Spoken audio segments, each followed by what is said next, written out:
friends, welcome to another episode of Killenly Public Library's craft videos. Today we're going to decorate a jar that was just headed for the recycle bin.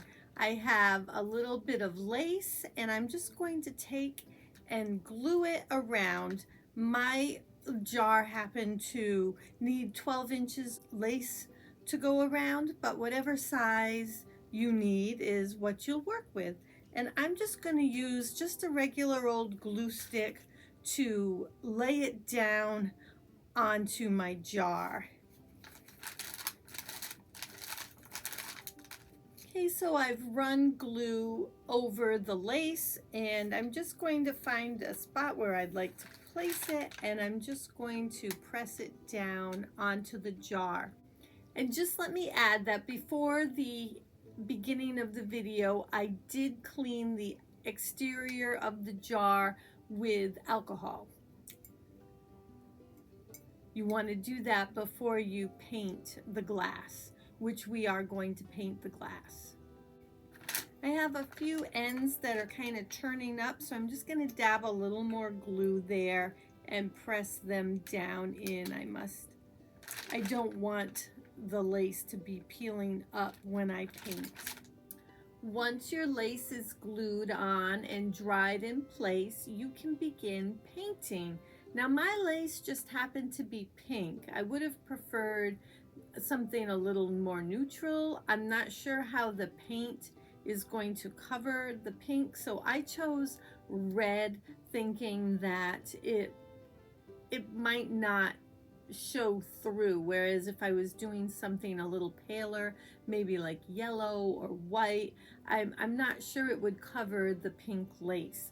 But if you have white lace or beige lace, feel free to paint your jar whatever color you like.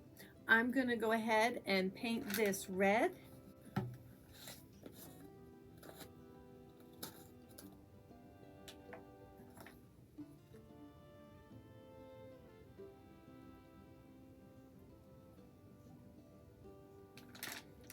And we're painting the outside of the jar and the lace.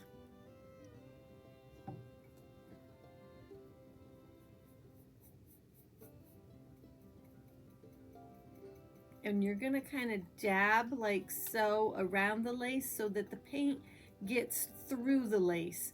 Unless you want to see the clear jar through it, you know, like maybe your plan is to do a votive, but I want my jar to be covered completely with paint.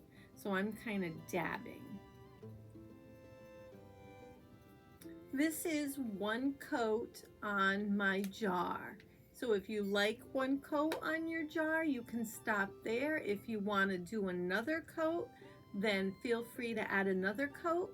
I believe I will add another coat, but you don't really need to see me do that for the video. And that's it. If you'd like, you could put a coat of Mod Podge on it. I'm not going to. I want to have more of a distressed look for my jar. But if that's not the look you want, go ahead and put some Mod Podge on yours to seal your paint. If you don't have Mod Podge, you could use a white glue mixed with water, so a 1-to-1 ratio, and then seal the jar that way. You could also put your lace down first with Mod Podge if that is something that you have your hands on, but I thought most people probably have a glue stick, so that's why I went that route, and for the most part it did seal. I have a few buckles here or there that and if I had waited longer for it to dry would have been nicer. And if you'd like, you could, you know, tie some twine or ribbon around the top. I think twine isn't quite the look I'm going for. Perhaps a nice crisp ribbon would be a better look. It certainly would be a great way to display some fresh flowers since we painted the outside and not the inside. Or you could just simply leave it as is. If you have the lid, you could, you know, paint the lid as well and, you know, store little trinkets inside or something.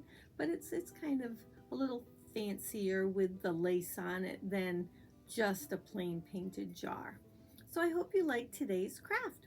I would love to see your finished projects. Please share them with me at info@killinglepl.org.